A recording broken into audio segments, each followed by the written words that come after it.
చెల్లించే వారు ఉంటే ఈ కళ్యాణంలో అమ్మవారికి స్వామివారికి కూడా కట్న కానుకలు చెల్లించవచ్చండి.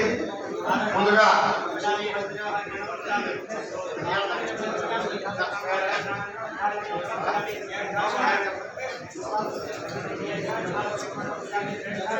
కళ్యాణ మహోత్సవంలో భాగంగా అమ్మవారికి స్వామివారికి పూజ జరుగుతోంది. నీరాజనానంతరం